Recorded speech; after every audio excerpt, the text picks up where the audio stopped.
Thank you, Member. Courtney Comox, please.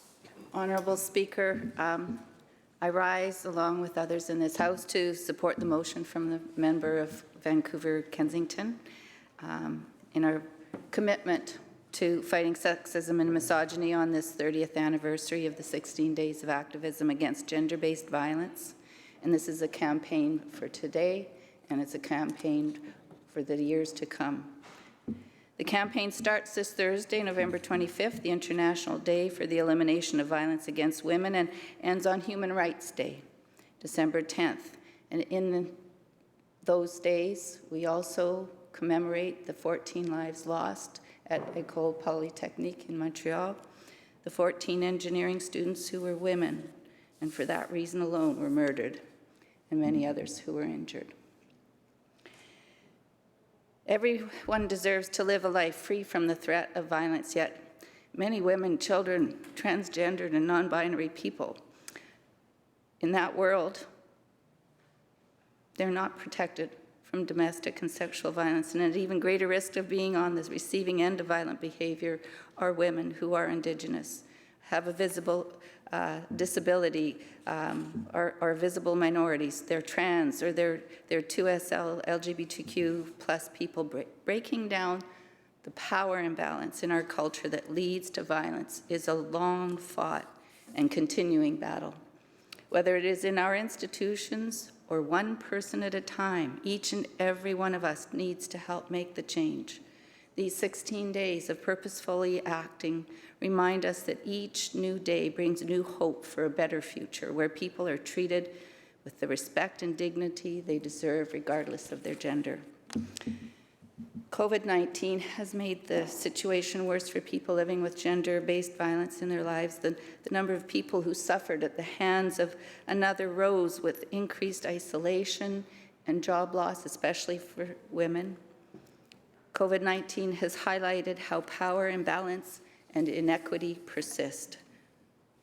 Financial independence is freeing in so many ways. It gives you the means to allow yourself to recognize the harm. It means you can leave the violence behind and provide for yourself and your children, making life more affordable and services more accessible are cornerstones of our government that support women and others to move to a safer and nurturing place.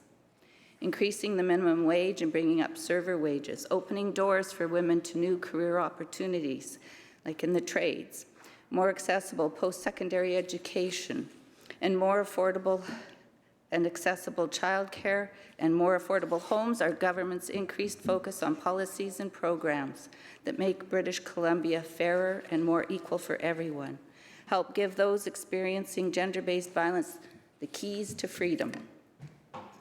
Our government recognized that people who have experienced domestic abuse and sexual violence need time to deal with the chaos and the hurt, and institute up to 10 days of job-protected unpaid leave for people. More recently, this was improved, so 5 days of the 10 are paid leave. In supporting this added cost to business, the comments of Ian Tostenson, head of the BC Restaurant and Food Services Association, brought me to tears to know that people facing violence are not alone.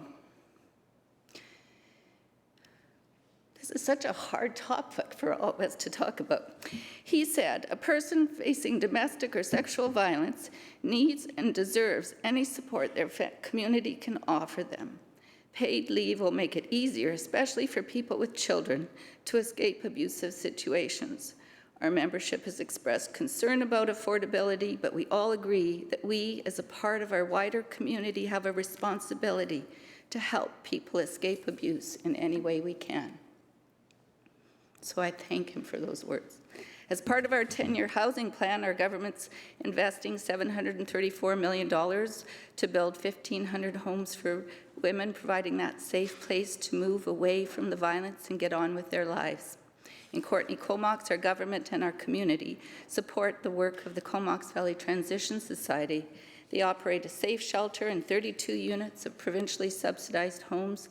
Today, we're looking forward to 40 units of second-stage housing that were recently approved by BC Housing for Development, and the Society is, of course, planning for more.